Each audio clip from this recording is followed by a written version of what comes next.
I thank God for that. The title of the sermon, the message today is Holy Spirit, our greatest need. Holy Spirit, our greatest need. Today, I'm not going to preach this message as a sermon. It is going to be like a study. We'll be reading more verses. I want you to bear with me. But I assure you, in the name of Jesus, by the time when you leave this place, you will have a clear description about Holy Spirit, who He is, what is His duty, how do we receive Him, and why do we need Him.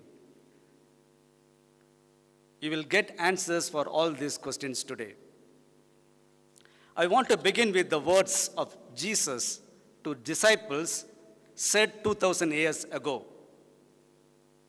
If you have your Bible, stand with me to John, Gospel of John, chapter 14, verse 16 and 17.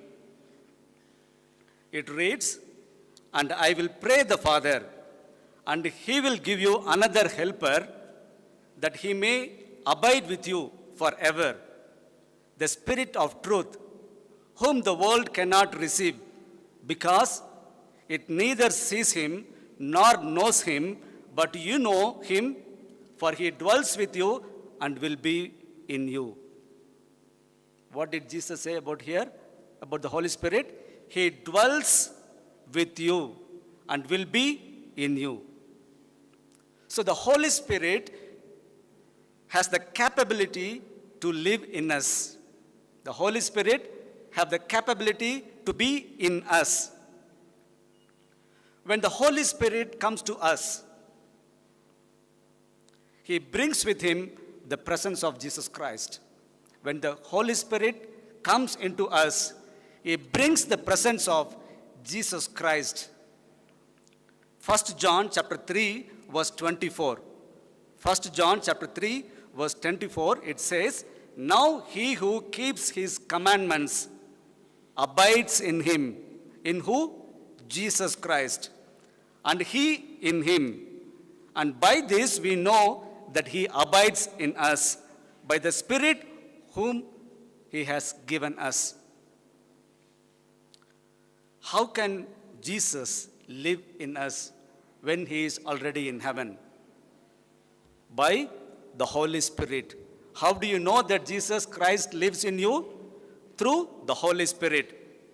So having Holy Spirit is absolutely essential for Christian living. Having Holy Spirit is absolutely essential for Christian living. Acts chapter 2, verse 4, it says, "And they were all filled with the Holy Spirit and began to speak with other tongues as the Spirit gave them utterance." This is when the disciples received the Holy Spirit. This is when the disciples received the Holy Spirit at the day of Pentecost. Before that, the Holy Spirit was with them. Now, the Holy Spirit came into them. You understand what I mean? This is when the Holy Spirit came into them at the day of Pentecost. Before, the Holy Spirit was with them. Now it has come into them. Notice the language the Bible uses here. They were all filled. Who? The disciples. They were all filled. The implication is that we are the vessels. We have the potential to be filled with the Holy Spirit. Holy Spirit is capable of living in us, and we are potential vessels in which the Holy Spirit can come into us. Let us pray. Our loving and heavenly Father, as we are going to meditate upon Thy word, fill each and every one of us with Thy Spirit.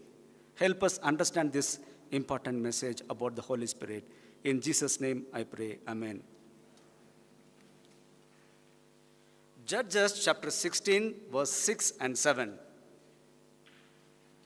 Judges chapter 16, verse 6 and 17.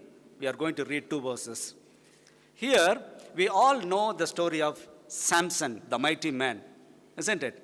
So we'll read here. So Delilah said to Samson, please tell me where your great strength lies, and with what you may be bound to afflict you. Then Samson replies to her. Then he told her all his heart and said to her, no razor has ever come upon my head, for I have been a Nazarite to God from my mother's womb. If I am shaven, then my strength will leave me, and I shall become weak and be like any other man. Where was Samson's strength? Where was Samson's strength? Was it really on his hair? Judges chapter 14 verse 6.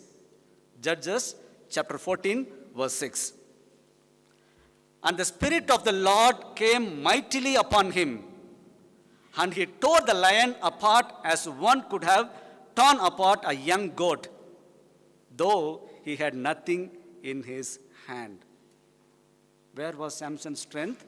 Samson's strength was the Holy Spirit, not really on his hair. Acts chapter 5 verse 32, it says, the Holy Spirit whom God has given to those who obey him. The Holy Spirit whom God has given to those who obey him. Here, Samson disobeyed God by telling the secret of his hair to Delilah. So, what happened? The Holy Spirit left him. So, we need to understand that the Holy Spirit is the power of every individual who is obedient to God. Holy Spirit is priority to Christians. Holy Spirit is priority to Christians. When we see the Holy Scripture, the full Bible, the Bible begins and ends with Holy Spirit. Do you know that?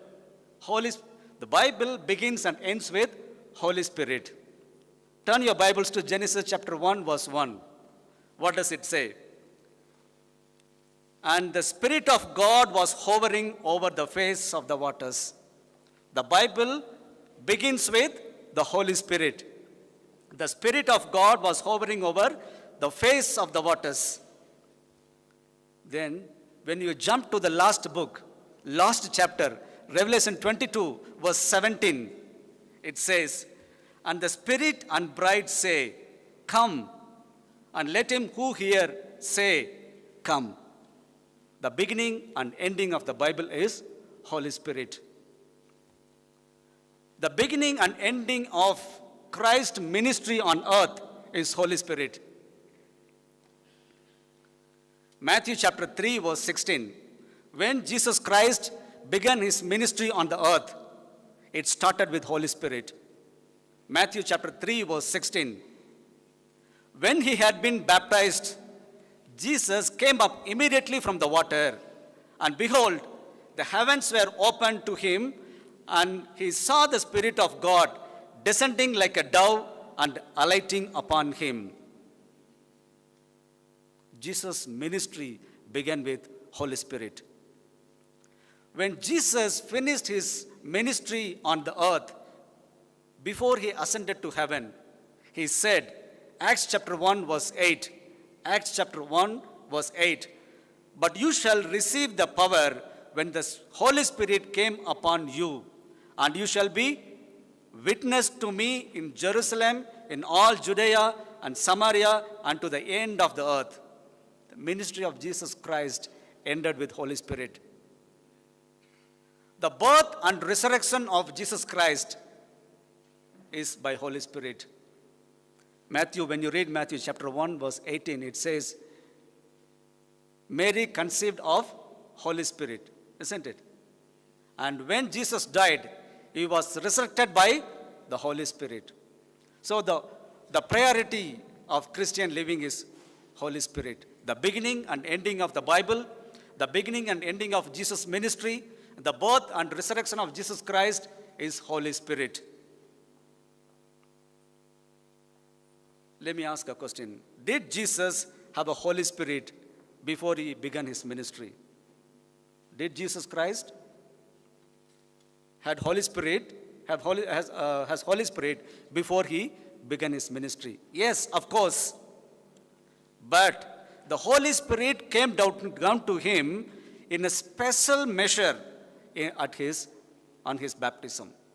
Jesus had the Holy Spirit before he began his ministry, but at the time of baptism, he received the Holy Spirit in special measure. John chapter 3, verse 34. John chapter 3, verse 34. It says, "For he whom God has sent speaks the word of God. For God does not give the Spirit by measure." This means that Jesus Christ received the Holy Spirit in special measure at the time of his baptism. Likewise, did the apostles have the Holy Spirit before the day of Pentecost? Yes, of course, because Jesus sent them to preach. Would he have done if they didn't have the Holy Spirit? However, they received a special measure of Holy Spirit at the day of Pentecost. It is often called baptism of Holy Spirit. It is often called baptism of Holy Spirit. So the baptism of Holy Spirit, it simply means that having fullness of Holy Spirit. What does it mean? Baptism of Holy Spirit? Fullness of Holy Spirit. In John chapter 3, when Nicodemus came to Jesus, he asked a few questions. Then Jesus answered, "Most assuredly I say to you, unless one is born of water and the Spirit, he cannot enter the kingdom of God." It is a criteria for salvation. Holy Spirit is a criteria for salvation. Without the help of Holy Spirit, no one can enter the kingdom of God. Romans chapter 8, verse 5 and 6. Romans chapter 8, verse 5 and 6. It says, "For those who live according to the flesh set their mind on the things of the flesh. But those who live according to the Spirit, the things of the Spirit. For to be carnally minded is death, but to be spiritually minded is life and peace." So if we live according to the flesh, we will die. If we live according to the Holy Spirit, we will live. So it is a life and death issue. Having Holy Spirit is a life and death issue. Romans chapter 8, verse 9 says, "But you are not in the flesh, but in the Spirit." You are not in the flesh, but in the Spirit. If indeed the Spirit of God dwells in you, if anyone does not have the Holy Spirit, he is not his. If anyone who does not have Holy Spirit, he or she does not belong to God. You know, Holy Spirit is the most misunderstood member in the Godhead. It's because, when I say Jesus Christ, a mental image pops in your mind. It is probably you have seen many movies about Jesus, and you have seen many pictures about Jesus Christ. Even if I say Father, God the Father, you will not even have a problem. Because when in John chapter 14, Philip asked God, "Lord, show us the Father, that will be enough for us." Then what did Jesus say? Jesus said, "Anyone who has seen me has seen my Father." Anyone who has seen Jesus Christ has seen Father. So you will not have even problem with Father. But when I say Holy Spirit, some of us will have a problem. It is because the scripture, in some places, Holy Spirit is described as fire. In some places as water. In some places wind and power and so on. So it is sometimes hard for us to understand. Even some people might ask, Holy Spirit is a what or is is a who. They will ask, Holy Spirit is a what or a who? Biblically, Holy Spirit is a who. Holy Spirit is a who. The Holy Spirit has all the characteristics that makes into a unique person or individual. We are going to read about 10 verses which will confirm that Holy Spirit is not a what, it is a who. Okay, let us read.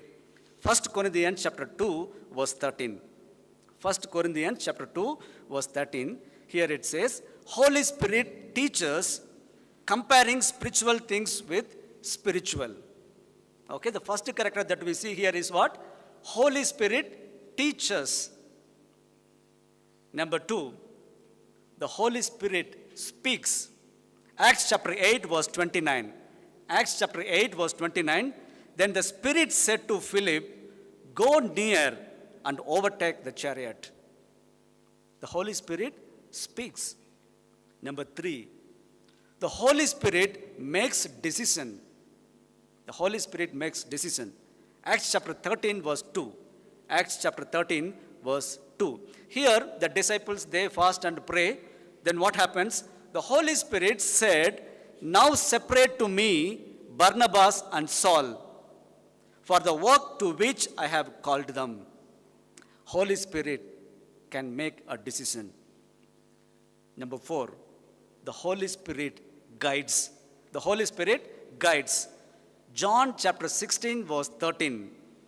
John chapter 16 verse 13, it says, however, when he, the Spirit of truth has come, he will guide you into all truth, for he will not speak on his own authority, but whatever he hears, he will speak and he will tell you the things to come. In this particular word, we can see he guides, he will speak, he will tell, he will teach, he hears, he. 7 times. How many times? 7 times you will see it in this verse. Number 7 is a complete number. So it is very clear, Holy Spirit is an individual. The next character. Holy Spirit has feeling. Holy Spirit has a feeling. He can be grieved. He can be grieved. Ephesians chapter 4 verse 30. Ephesians chapter 4 verse 30. And do not grieve the Holy Spirit of God, by whom you were sealed for the day of redemption. Holy Spirit can be grieved. The next character, Holy Spirit can be outraged. Holy Spirit can be outraged. Hebrews chapter 10 verse 29. Hebrews chapter 10 verse 29. Of how much worse punishment do you suppose will he be thought worthy who has trampled the Son of God underfoot, counted the blood of the covenant by which he was sacrificed as common thing, and insulted the Spirit of grace. And insulted the Spirit of grace.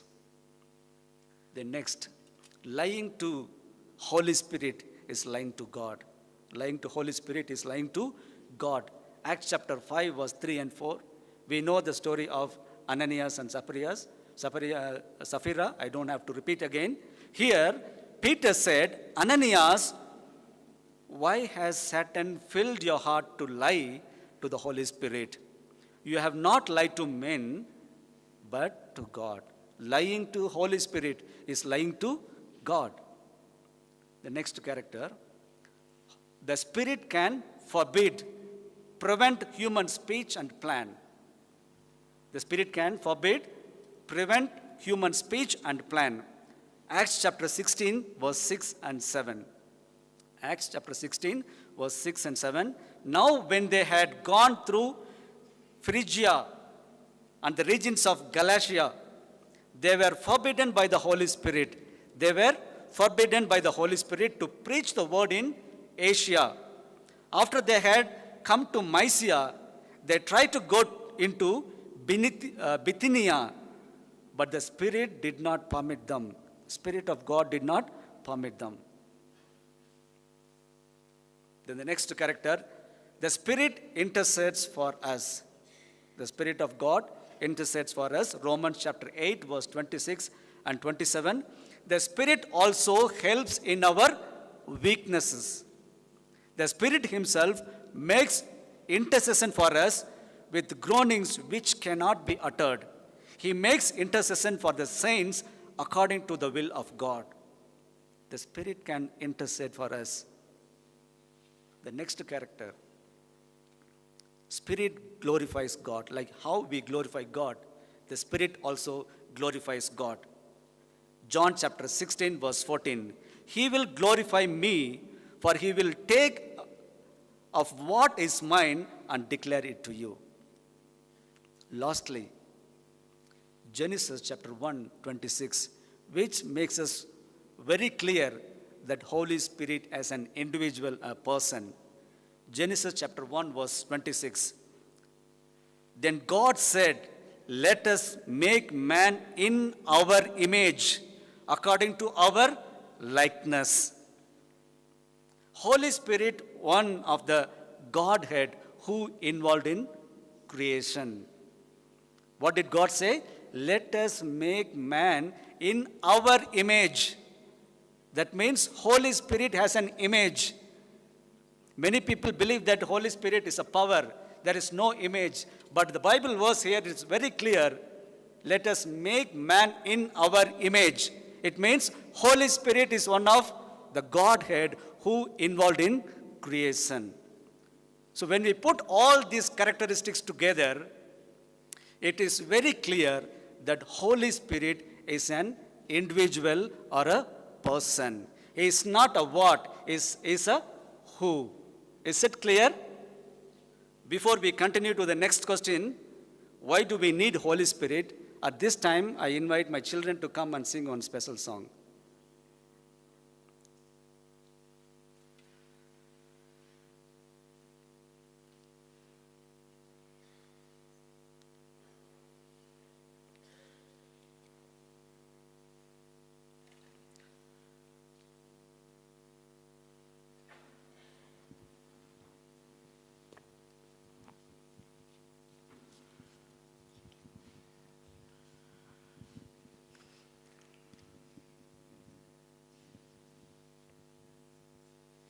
Happy Sabbath, church.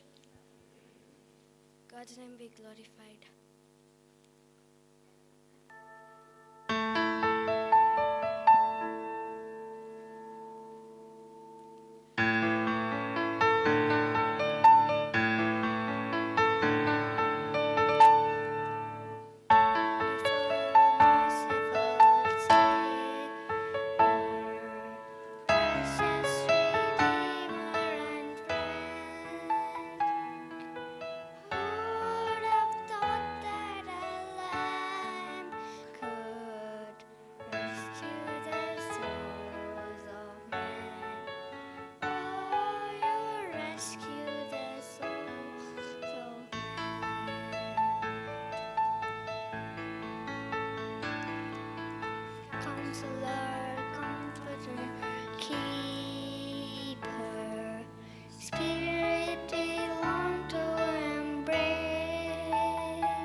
Almighty infinite Father, faithfully loving your own. Here in our weakness you find us, falling before your throne. Oh, you're falling before your throne. You are the one that we praise. You are the one we adore. You give the healing and grace our hearts always hunger for. Our hearts always hunger for. You are the one that we praise. You are the one we adore. You give the healing and grace our hearts always hunger for. Our hearts always hunger for.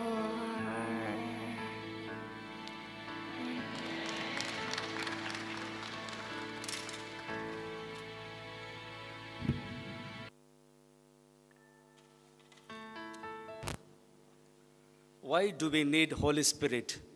We are going to find answers for this question. Number one, to guide us into all truth. To guide us into all truth. Why do we need Holy Spirit? Because He is going to guide us into all truth. John chapter 16 verse 13. John chapter 16 verse 13. However, when He, the Spirit of truth, has come, He will guide you into all truth. So the Holy Spirit will guide the believers all into truth. That's why we need Holy Spirit. Number two, the Holy Spirit is a helper who teaches and reminds. Holy Spirit who teaches and reminds. John chapter 14 verse 26. Jesus told His disciples, the Holy Spirit whom the Father will send in my name, He will teach you all things and bring to your remembrance all that I have said to you. The Holy Spirit will help us remember the Word of God to guide us in the right path. The Holy Spirit will bring to our remembrance the promises of God to comfort when we are in need.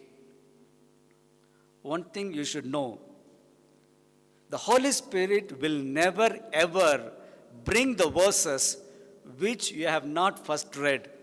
Is it clear? The Holy Spirit, God says, what did Jesus say? He will bring to our remembrance all that I have said to you. But He will never ever brings to our remembrance which you have not first read. First you have to read the scripture. So then only the Holy Spirit will be able to bring to our remembrance when we are in need. Number three, the Holy Spirit helps in weaknesses and intercede for us. Why do we need Holy Spirit? Because He helps us in our weaknesses and He will intercede for us. Romans chapter 8 verse 26 and 27. In the same way, the Spirit helps us in our weaknesses. We do not know what we ought to pray for, but the Spirit Himself intercedes for us through groanings. And He who searches our heart, Holy Spirit searches our heart, knows the mind of the Spirit, because the Spirit intercedes for God's people in accordance with the will of God. Number four, Holy Spirit is a source of revelation, wisdom and power. Why do we need Holy Spirit? Because Holy Spirit is the source of revelation, wisdom and power. Ephesians chapter 1 verse 17.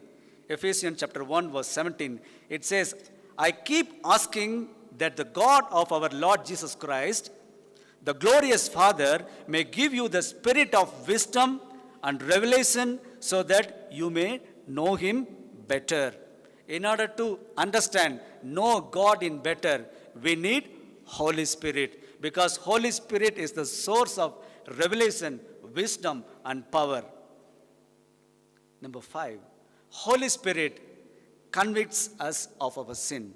Why do we need Holy Spirit? Because he convicts us of our sin. In addition to guiding, speaking, teaching, and reminding us, Holy Spirit also convicts us from our sins. John chapter 16, verse 7 and 8. Nevertheless, I tell you the truth. It is your advantage that I go away. For if do not go away, the helper will not come to you. But if I go, I will send him to you. Then he comes, he will convict the world concerning sin and righteousness and judgment. There is a Greek word, parakletos. Parakletos. I don't know whether I pronounce correct. Maybe Dr. Vahonia might know. So the Greek word parakletos is translated helper in English Standard Version. When you have ESV Bible, it is translated as helper. But if you have NIV, New International Version, it is translated as advocate. But when you have King James Version, it is translated as counselor. So the meaning of the word relates to legal counsel. Legal counsel. So the Holy Spirit provides wise counsel to his followers. Number 6, Holy Spirit cleanses. Why do we need Holy Spirit? Because he cleans us, he sanctifies us. 1 Thessalonians chapter 2, verse 13, it says, God from the beginning chose you for salvation through sanctification by the Spirit and belief in the truth. Sanctification is what? Is cleansing. So God's Spirit has the effect of cleansing. We need Holy Spirit once we have been cleansed or washed to live Christian life. To live a Christian life, we need Holy Spirit. That's why when a person is baptized, Holy Spirit is received in order to live a Christian life. For example, when a glass is dirt, do you think you will drink water from the glass? What do you want to do? You want to clean it, isn't it? When you clean, will you clean only outside or inside? You will clean both inside and outside to take water, isn't it? So, in the similar way, the Holy Spirit cleanses or washes before the use, before fills. Okay, next, Holy Spirit. We need Holy Spirit to obey God. We need Holy Spirit to obey God. Ezekiel chapter 36, verse 27. I will put my spirit within you and cause you to walk in my statutes, and you will keep my judgments and do them. We need Holy Spirit to obey God. Next, Holy Spirit is a seal in the lives of believers. Holy Spirit is the seal in the life of believers. In the ancient world, a seal was a legal signature, attesting ownership and validating what was sealed. The Holy Spirit is our seal of adoption as God's children. Holy Spirit is our seal of adoption as God's children. God sent the Holy Spirit to his followers so that they could be confident in their salvation. Why did God send Holy Spirit? So that we will be confident in our salvation. Just as when we buy a car, a new car, we make a deposit or a down payment to make sure that the salesperson will not sell the car to anyone else. Similarly, the Holy Spirit is a deposit in our lives, confirming the validity of Christ's message that we belong to Christ. Ephesians chapter 1 verse 13, it makes it clear. Ephesians chapter 1 verse 13, it says, and you also were included in Christ. We are included in Christ. When you heard the message of truth, the gospel of your salvation, when you believed, you were marked with him with a seal.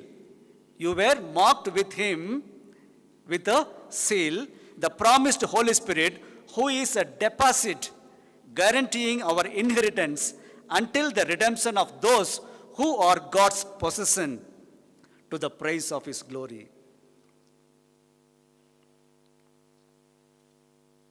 Holy Spirit gives us eternal life. Why do we need Holy Spirit? Because Holy Spirit gives us eternal life. Romans chapter 8 verse 10 and 11. But if Christ is in you, then even though your body is subject to death because of sin, the Spirit gives life because of righteousness. And if the Spirit of who raised Jesus from the dead is living in you, he who raised Christ from the dead will also give life to your mortal bodies because of the Spirit who lives in you. We need Holy Spirit to get eternal life. Okay, the last. Why do we need Holy Spirit? Holy Spirit enables believers to bear good fruits in our lives. In order to bear good fruits in our life, we need Holy Spirit. Galatians chapter 5 verse 16 and 25. It makes us clear. Okay, before we read the verse, I want to make a statement. Through the conviction and power of Holy Spirit, are you able to follow me? Through the conviction and the power of Holy Spirit, believers will not indulge in sinful act of flesh. They will bear good fruits. Galatians chapter 5 verse 16 to 25. Walking in spirit. How do we walk with spirit? Walking in the spirit, and you shall not walking in the spirit, and you shall not fulfill the lust of the flesh. When you walk with the spirit, you will not fulfill the lust of the flesh. For the flesh of lust against the spirit, and the spirit against the flesh, they are contrary to each other. Flesh and spirit, they are contrary to each other. Now the works of the flesh are evident, which are adultery, fornication, uncleanness, lewdness, idolatry, sorcery, hatred, contentions, jealousies, outbursts of wrath, selfish ambitions, dissensions, heresies, envy, murders, drunkenness, rivalries. Those who practice such things will not inherit the kingdom of God. Dear friends, if we have any of this with us, we cannot enter the kingdom of God, because they are the acts of the flesh. We should not have any of this with us. But the fruits of the Spirit, if you have Spirit in you, how it is going to be is love, joy, peace, long-suffering, kindness, goodness, faithfulness, gentleness, self-control. Against such, there is no law. When Holy Spirit lives in you, you will bear a good fruits in your lives. And the last verse says, and those who are in Christ have crucified the flesh with its passions and desires. If we live in the Spirit, let us walk in spirit. In order to inherit the kingdom of God, we have to walk in spirit. Okay, now this next question. How do we receive Holy Spirit? Now we have got answers for why do we need Holy Spirit. The next question is, how do you receive Holy Spirit? Luke chapter 11 verse 13. It says, Heavenly Father, give the Holy Spirit to those who ask him. Whoever asks for Holy Spirit, God has promised here, he will give us the Holy Spirit. Acts chapter 2 verse 28. Acts chapter 2 verse 28. Peter said to them, Repent and let every one of you be baptized in the name of Jesus Christ for the remission of sins, and you shall receive the gift of the Holy Spirit. When the Holy Spirit will come to us? When we confess our sins. If you have any sins in you, Holy Spirit cannot come in you. He can be with you. He can be with you, but Holy Spirit will not come in you. When you want Holy Spirit to come in you, then you have to confess all your sins. So in order to receive the Holy Spirit in special measure, when the Holy Spirit convicts of our sin, immediately we have to confess our sins and consecrate ourselves to God. We have to consecrate ourselves to God. Once we receive the Holy Spirit, then God wants us to be His witness. Acts chapter 1 verse 8. Acts chapter 1 verse 8. You shall receive power when the Holy Spirit has come upon you. Once you receive the Holy Spirit, God wants us to be His witness. And you shall be witness to me in Jerusalem and in all Judea and Samaria and to the end of the earth. Once we receive the Holy Spirit, our ministry should start from where? From Jerusalem, from our family, not to others. We have to start from Jerusalem, from our family. We have to preach the ministry first to our family, then to Samaria, those who are next to us. Then after Samaria, in all Judea. Jerusalem, in Judea, then Samaria, and to end of the earth. So once we receive the Holy Spirit, we have to sow it in our life. And we have to share it with our family members. Then who is living next to us? Then the Spirit, the witness should be to others. Dear friends, as we are living very close to the end of the world, our greatest need is Holy Spirit. We need a genuine spiritual revival and reformation. There is a deep sense of inadequacy of spiritual revival in us. There is an inadequacy of spiritual revival in us. When you see the parable of 10 virgins, in the parable of 10 virgins, half of them were not prepared for the great wedding feast.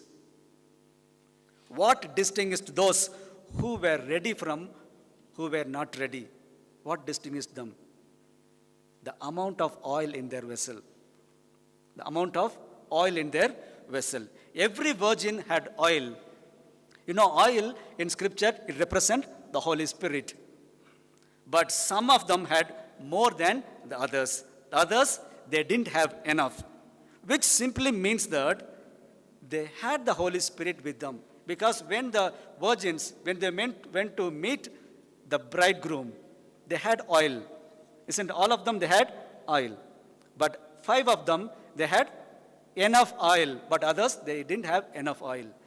What does it mean? It simply means they had Holy Spirit with them, not in them. Is it clear? They had Holy Spirit in them, with them, not in them. So that means they were not filled with the Holy Spirit. We must have enough Holy Spirit in our life. Some Christians today, they are satisfied to have a thin relationship with God. But our God longs for us to be filled with the Holy Spirit. Those 5 virgins, they ended up in dock outside the feast because simply they ran out of oil. So my dear friends, as we read in John chapter 16 verse 7 and 8, one of the main work of the Holy Spirit is He will convict the world concerning sin and righteousness and judgment. You know, after Jesus resurrected from the earth, where did He go? We can say that He has gone to heaven. But in heaven, where is He exactly? What is He doing there? How long will He do the work that He is doing there? No church except the Seventh-day Adventist Church, preach these things. They will preach only the four Gospels. What are the four Gospels? Matthew, Mark, Luke, and John. But they don't preach the fifth Gospel, which is very important. What is the fifth Gospel? Revelation of Jesus Christ. No other church, they preach the revelation of Jesus Christ. Do you know where Jesus Christ is now? As we all know, Jesus Christ is in heaven. Where is he exactly in heaven? What does the scripture say? He is in heavenly sanctuary. What is he doing in heavenly sanctuary? He is interceding for us as our high priest, as our advocate. He is pleading with God to cleanse us from our sins. How long Jesus will do that work? When did he start? When you study the prophecy, Jesus entered into the most holy place of the sanctuary in 1844. So now the judgment is going on for more than 170 years. We do not know when it is going to end. That's why Jesus said, Mark chapter 13 verse 33, take heed, watch and pray, for you do not know when the time is. We do not know when Jesus Christ is going to end his ministry. He is pleading for our sins before the presence of God. Very soon he is going to end his ministry. Then the Holy Spirit who is here with us will be taken away. Genesis chapter 6 verse 3 says, and the Lord said, my spirit shall not strive with man forever. The Holy Spirit which has been given to us, who has been given to us, he will not strive with man forever. Very soon, Holy Spirit will be taken away from us. Once the Holy Spirit is taken away from us, what will happen? Jesus will finish his ministry in the heavenly sanctuary.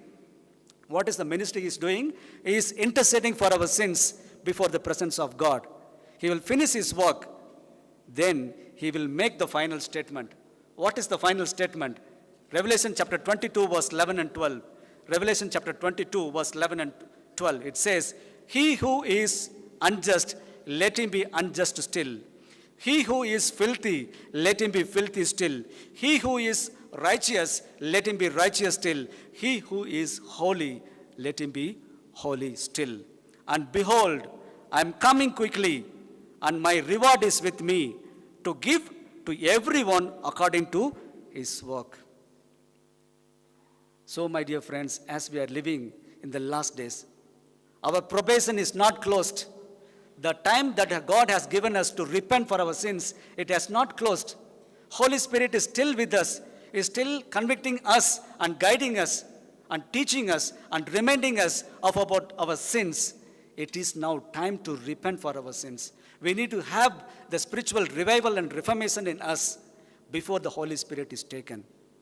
So let us understand the time. As Romans chapter 13 verse 11 says, let me read one verse and I finish it. Romans chapter 13 verse 11, it says, and that knowing the time, and that now it is high time to awake out of sleep, for now it is our salvation is nearer than when we first believed. Our salvation is very close. Very soon Jesus is going to end his ministry in heaven. The Holy Spirit will be taken. Before that time comes, we have to repent. We need to have spiritual revival and reformation.